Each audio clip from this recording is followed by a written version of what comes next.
Muy bien, tenemos en línea ya a Mario Capello, que ha sido el responsable de minería de la Nación, así que bueno, es un gusto saludarlo. ¿Cómo le va, Capello? ¿Cómo está?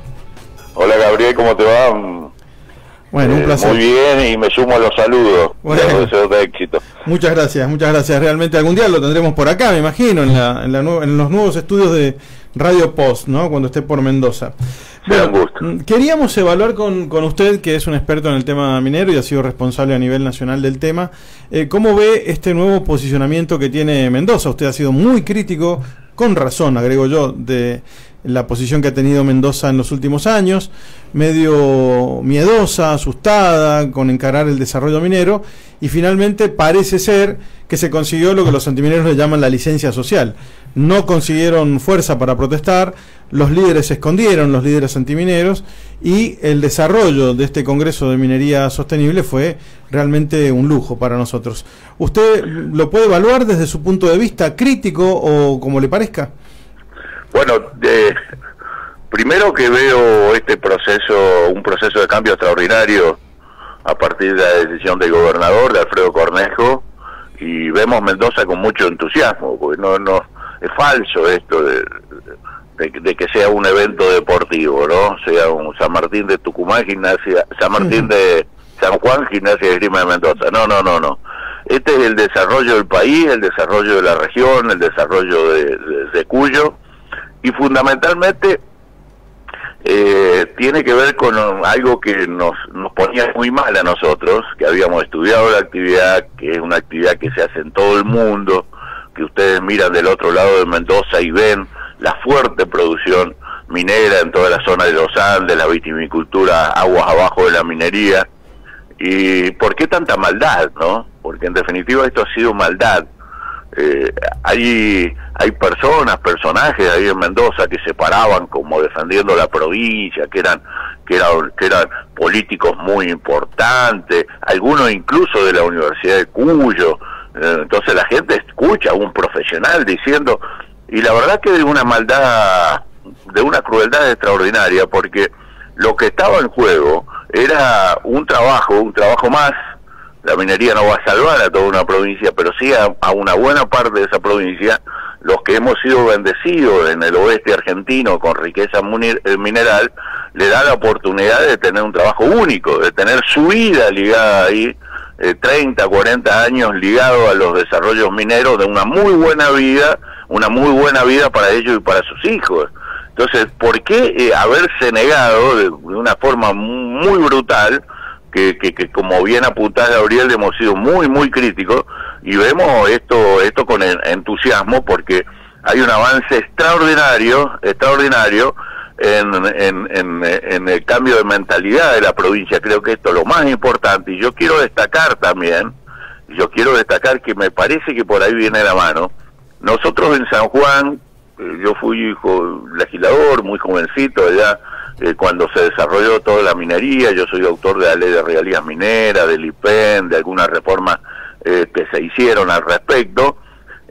Lo que ha sido fundamental acá en San Juan, que no se tomó la minería como bandera política para tratar de ganar una elección. Claro. Entonces vale decir cualquier cosa.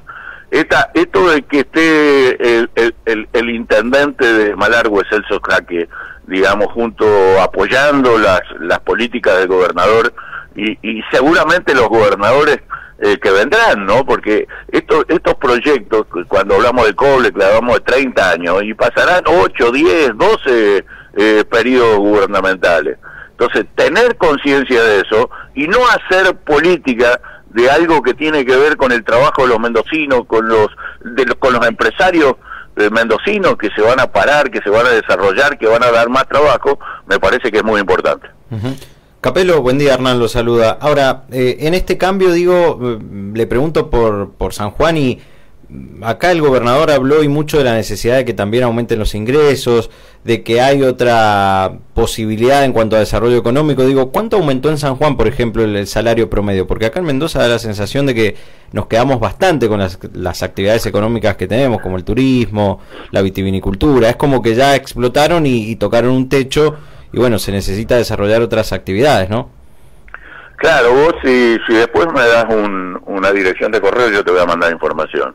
Nosotros eso lo estudiamos, o de WhatsApp, y justo cuando yo fui subsecretario de Minería de la Nación, hicimos un trabajo más importante hecho en la historia en una provincia sobre el impacto económico y social de la minería.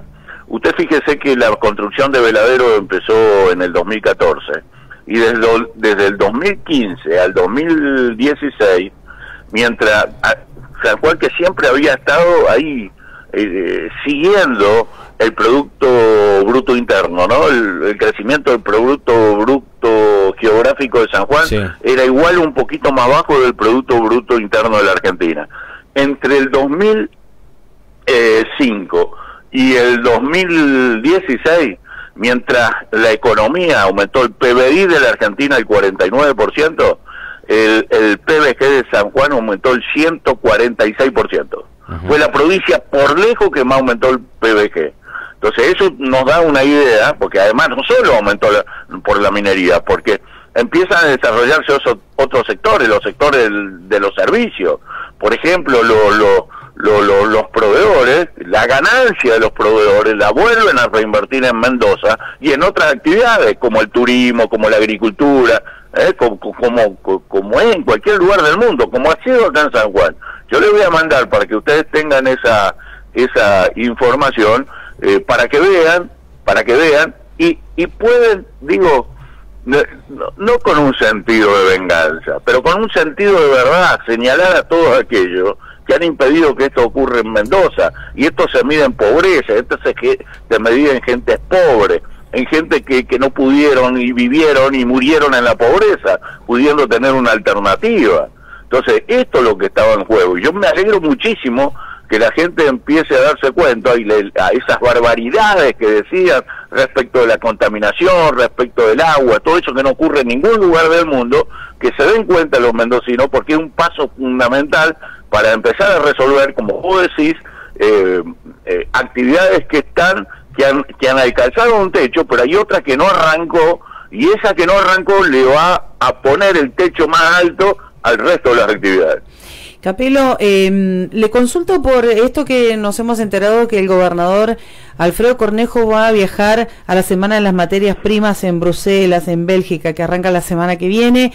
¿De qué se trata esto? Y bueno, ¿cuál sería el beneficio para toda la mesa del cobre, ¿no? Que ahora está el gobernador nuestro como vicepresidente, pero bueno, se complementa con San Juan, Catamarca, Salta y Jujuy. ¿Cuáles serían los beneficios de la participación para nosotros allí en ese evento? Mire, a ver, hay que ponerlos tal vez en términos geopolíticos. Hay a partir del año 2015, el Acuerdo de París, que estableció y que nos alertó del tremendo aumento de la temperatura, es decir, por acciones antrópicas, no porque en toda la historia del planeta Tierra hubieron periodos de calentamiento, de glaciación, etcétera, etcétera. Pero esto que se llama efecto invernadero, que hace aumentar por las, es como si le ponen un gran nylon negro a la atmósfera, y que no deja que el reflejo de los rayos solares vuelva al espacio y queden acá en la atmósfera, y le ha hecho aumentar la temperatura de la Tierra. Entonces, frente a esto, más de 4.000 científicos, más de 14.000 trabajos científicos que se hicieron al respecto, apuntan de que ya ha aumentado desde la época preindustrial, ahora 1,5 grados por los gases de efecto invernadero, la temperatura del planeta. Y que si no se hace nada, se llegaría a 6 grados y se seguiría de esta misma manera, emitiendo y emitiendo. Fundamentalmente desde los combustibles fósiles podría llegar a 6 grados el aumento de la temperatura del planeta. Entonces, entonces el mundo empieza a tomar, los líderes empiezan a tener, digamos, previsión sobre este tema, y plantearon lo que es el paso a energías renovables en lugar de combustibles fósiles, y dejar de emitir en los vehículos, que es la electromovilidad. Esto ha disparado lo que se ha llamado de minerales críticos, es decir, para hacer esa transición se necesita una gran cantidad de los llamados minerales críticos. De entre esos minerales críticos, el más importante, el más desafiante de todo, que se requiere y que se va a requerir es el cobre, ¿no? Pero además está el litio, está el grafeno, el molibdeno, las tierras raras, la plata, etcétera, etcétera, etcétera. Y entonces, en esta disputa geopolítica que te decía, bueno, China, hoy en día el desarrollo de China es brutal, es fenomenal. China está también en muchas inversiones, en inversiones mineras, incluso acá en Argentina. Europa se ha dado cuenta, esa Europa que estaba bien, estaba cómoda, ¿no? Estaba súper desarrollada, bueno, que necesita esos minerales también. Lo empezó a buscar en Europa, y digo Europa, que había sido una gran continente minero, que tenía el hierro y el carbón en Francia y en Alemania, en Inglaterra, la minería que siempre fue del hierro en Suecia. Digo, están empezando a mirar, porque nosotros tenemos, obviamente venimos de ahí, de la civilización occidental, de una mirada similar y un desarrollo humano similar a Europa, a Estados Unidos, a toda América. Y entonces digo, estas reuniones sirven mucho porque creo que pueden llegar muchas inversiones desde ahí, ¿no? Tratando en esta pelea que te decía geopolítica, sí, de China, que China más o menos tiene el 50% de todo lo que se produce va a China, ¿eh? Claro, ojo, claro. No seamos tontos tampoco. A mí me tocó esto también. Ajá. Incluso me acuerdo que lo discutí con Aranguren, porque cuando yo llegué como subsecretario, digo, hay que ir a China. Entonces, como yo digo, ahí el gobierno hay que ir a China, todos abrían los ojos. No, que China... no es ideológica la cosa, ¿no? Es absolutamente práctico, ¿no? Claro, eso es muy importante, no caer en esa cuestión también, porque yo después te cuento que después terminaron todos yendo a China, claro, obvio, sí, todas las otras subsecretarías, ¿no? La de energía nuclear, la energía, de todo. ¿Por qué? Porque digo, yo le decía, mire, si acá nosotros tenemos, el 85% son empresas canadienses, pues esas canadienses que están produciendo acá, terminan vendiéndole a China. Tal cual, sí, es así. Entonces, y acá una empresa, ¿no es cierto? Ojalá vengan las de Europa, ojalá venga Estados Unidos, venga México, que también es muy fuerte el desarrollo del cobre, de la plata. Ojalá vengan todos, que venga Perú, Chile incluso, que empiezan a tener empresas importantes. Nosotros ya va a llegar la hora, que ya ya tenemos empresarios mineros argentinos. Mario, juega a favor la ola desreguladora también, ¿no? Es fundamental eso. No, yo, a ver, si me permitís, te digo rápidamente, yo lideré el equipo de Patricia Burri, de minería, ¿no?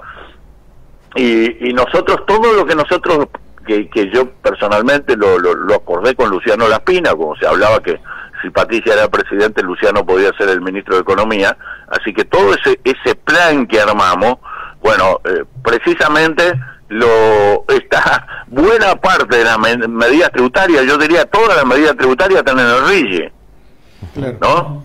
Sin retenciones como no hay en ningún lugar del mundo, con libre disponibilidad de divisas, sin cepo, digo, con invariabilidad tributaria, con sin esa enorme cuestión que tenía que ver con las cuestiones cambiarias, con el tema de la corrupción, que es la aduana, entonces sin trabas aduaneras, con devolución rápida, porque en toda la actividad económica, cuando vos exportás, vos no exportás impuestos, entonces te tienen que devolver, y te tienen que devolver precisamente un impuesto interno como el IVA, y bueno, y lo tenían ahí, bueno, a la empresa le estaban 2 o 3 años sin devolverle el IVA, o sea, una devolución rápida. Entonces todo eso que está llevando adelante el presidente Milei es muy importante. Es importante consolidarlo también políticamente, que sea esta mirada de no emitir más de lo que desde lo que ingresa, que sea también, que lo tome toda la política, porque esto es lo que nos ha hecho que miramos ya, es increíble que miremos avergonzados, digamos, o con envidia a Chile, a Uruguay, a Brasil, a Perú, hasta Bolivia. Capelo, una cuestión que le pasa a Mendoza y usted como observador y como protagonista del tema minero puede analizarlo mejor que nosotros. Mendoza quedó muy mal parada en el mundo, ¿no? Por el desprecio a la actividad. ¿Le va a costar ahora entrar en el mapa? Es decir, todos los estudios internacionales, informes, los relevamientos que se han hecho han mirado a Mendoza con desprecio. Es decir, aparecía San Juan y Mendoza era el agujero negro en el mapa, ¿no? Porque se ha maltratado a la actividad. ¿Le va a costar recuperar imagen para conquistar a ese mercado? A ver, Mendoza pudo tener un desarrollo que no alcanzó por esa ley, como dijo la vicegobernadora, esa ley estúpida de la 7722. Mal hecha, además. Un desastre. No, un desastre. Esto no. Discriminatoria. Vos podés usar el ácido sulfúrico en la agricultura y no lo podés usar en la minería. Claro, que lo usa en circuito cerrado para recuperar el cobre. ¿No? ¿Qué tiene que hacer en un artículo 2? Que un elemento absolutamente técnico de enorme que hay que de la necesidad de enormes conocimientos. ¿Qué tiene que hacer ese elemento? Que es una declaración de impacto ambiental yendo a la legislatura para que los legisladores dicen si quieren o no quieren, si lo prueban o no lo prueban, un elemento técnico. Es una cosa muy dañina, que yo creo que para, digamos, extraordinario el avance de Cornejo, lo que está haciendo, lo que está llevando y posicionando en las decisiones de inversión en la provincia, y de hecho lo van a empezar a ver en la exploración, ¿no? Hay la exploración es una cuestión previa, es algo que no se salta. Vos no podés saltar si no invertiste, si no estuviste haciendo hasta lo último, perforando 80.000, 150.000, 200.000 metros de perforaciones, que eso trae además un laburo bárbaro en sí, para definir las reservas de un yacimiento. Bueno, un proyecto no se van a venir a producir cobre si vos no tenés toda esa etapa previa que la exploración, que la prospección y la exploración en minería. Entonces digo, está bien posicionado ahí Mendoza. Yo, a los que me preguntan, digo, ustedes tendrán que concluir que esa es una muy mala ley, que vos podés zonificar un territorio, vos podés tener áreas, lo dice el propio Daniel Sapsay, que es un hombre que mira desde el ambientalismo estas cuestiones, pero yo creo que ustedes ese va a ser el próximo paso. Cuando se den cuenta que han hecho una gran macana con esa ley, yo creo que esa ley no tiene que estar más. Acá le cuento, la audiencia está reaccionando con esta nota con usted activamente, y nos cuenta una persona muy influyente de Mendoza que el circuito de agua en la minería es como el radiador de un auto, es cerrado y reutilizable. Pero en el agro va al suelo directo. Todo lo que se utiliza va al suelo directo y nadie dice nada, ¿no? Pero yo lo felicito porque me ha dado yo siempre decía que es como una pileta de natación también, ¿no? Esa pileta que tiene filtro, que recircula permanentemente, ¿viste? Y que el agua que vos agregás es la que se evapora. El radiador también es una muy buena alegoría.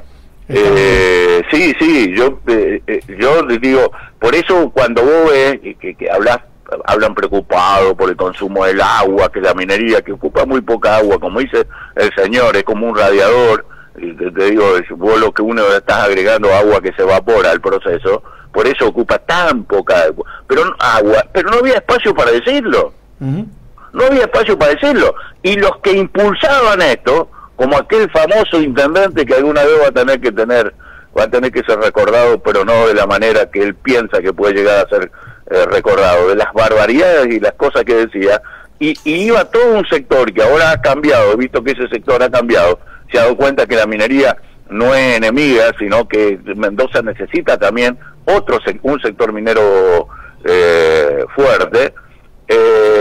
Vayamos a resolver esa cuestión, porque no le vamos a achacar a la agricultura que se gasta, y en Mendoza también más del 85% del agua que hay disponible. Y es cierto, como decís vos, y como dice el señor, porque acá en San Juan también, porque nosotros desde el Grupo Sarmiento, que integramos ahora con un par de profesionales muy calificados, dijimos, bueno, si arranca el cobre, las regalías del cobre que le ingresan, lo pongamos a eficientizar el sistema de riego, de conducción y distribución del agua en San Juan. Obviamente hace falta plata para hacer obras de mucha plata, pero no se puede seguir llegando mirá lo que te voy a decir, no regando a manto, que seguramente hay lugares de Mendoza que también riegan a manto en este momento. Obvio.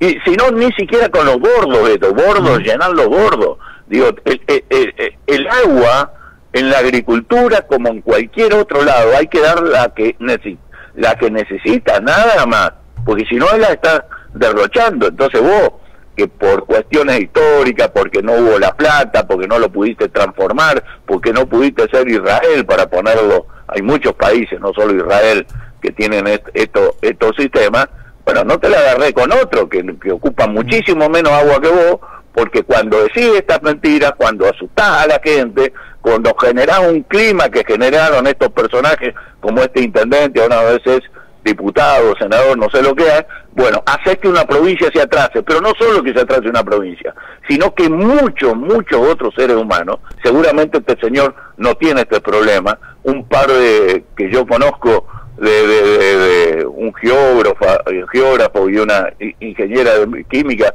ahí era un Cuyo, no tienen los problemas que tiene ese mendocino que no tiene cómo hacer para darle de comer a sus chicos, porque le puede dar 2 comidas, no 4, 2 comidas por día, claro. ¿No? Esa insolidaridad, esperemos que se termine, que entiendan los mendocinos que tienen una herramienta extraordinaria, que nuestra riqueza está también en un territorio que tiene mucho desierto, pocos valles, que está también ahí en esa enorme cordillera que tenemos, bendecido por la naturaleza, y que no supimos en 214 años poder desarrollar. Bienvenido que empecemos ese camino. Capelo, ayer el diario Mendoza Post en su quincho calculó que el daño producido a Mendoza por el diputado Difonso, hay que decirlo de alguna manera, y su gente, que son los que apoyaron a los antimineros, ascendería a unos 6.000 millones de dólares. Y para tener una idea de la dimensión de esa plata, Mendoza está volviendo a hacer obra pública después de muchísimo tiempo totalmente estancada, con los 1.000 millones por resarcimiento, por la prórroga de la promoción industrial a las provincias vecinas. Entonces, es 6 veces todo lo que se empieza a hacer ahora, que es mucho, es la posibilidad que tendríamos si pagaran los culpables de haber retrasado a Mendoza en materia de desarrollo minero. Es impresionante, ¿no? Sí, y como yo te decía recién, que viste que la minería tiene etapas, no las podés saltear, y Mendoza va a tener que las empieza a recorrer ahora, pero cuando arranca un yacimiento de cobre de clase mundial que vos estás exportando entre 170 y 200.000 toneladas de cobre fino por año, bueno, vos pensás que ahí vas a tener unos 2.500 millones de dólares, ¿no? De exportaciones. Pero además vos, esas las exportaciones, esto lo que se trapaban, y yo lo escuchaba, un tal geógrafo, un tal Giró, creo que se llama, quiero dejarlo, porque no tiene perdón, una persona como él, yo creo que en si habría justicia le sacarían el título, que le decía que la minería dejaba muy poco, pues dejaba el 3% nomás. Un contador decía eso. Mirá, para hacer, yo tengo números, te lo voy a pasar por favor, porque me parece que esto a la gente se la informe con verdad, con números contratables. Yo acabo de dar una conferencia, también hubo el primer Congreso Internacional del Cobre en San Juan. Digo, te voy a pasar lo que fue mi disertación, con datos del Consejo Minero de Chile. Si hay alguien que son serios, son los chilenos, y que nos muestran cómo para hacer una tonelada de concentrado, para exportar una tonelada de cobre, o de cobre fino equivalente. Bueno, vos de esas exportaciones, y estamos hablando de casi 50.000 millones de dólares, porque Chile exporta 54.000 millones de dólares en total, pero casi 50 de esos son cobre. Bueno, más del 60% es lo que sale a hacerlo, y llega al 80% con los proveedores de bienes de capital, es decir, que en proveedores de bienes de capital, y en salario, y fundamentalmente en proveedores de bienes y de servicios, de esos 50.000 millones de dólares, bueno, el 80% costó hacerlo, más del 80% costó hacerlo, y el otro se reparte entre impuestos y ganancias de la empresa, que dicho sea de paso, en el año 2023 cayeron en Chile. Entonces, si vos te das cuenta, nos damos cuenta de eso, que el 80% del precio de exportación es lo que cuesta hacerlo, ¿cómo puede alguien que ha ido a la universidad, que no sé lo que salir a decir descaradamente que queda el 3%, entonces la gente cuando escucha eso le da bronca y dice, claro. No, se la llevan todas, Se mintió mucho. Básicamente se mintió mucho. Lo necesitamos para hacerla, casi todo lo necesitamos para hacerlo en el tema del cobre. Así es, Capello, muy agradecido por su tiempo, No, el agradecido soy yo, pues, y bueno, tengo el contacto de ustedes, se lo mando por WhatsApp. Así es, muchas gracias, nos va a servir muchísimo. Un abrazo. Hablamos con Mario Capello, que fue subsecretario de Minería de la Nación y integra el Grupo Sarmiento, de gente que activa la minería desde San Juan para todo el país.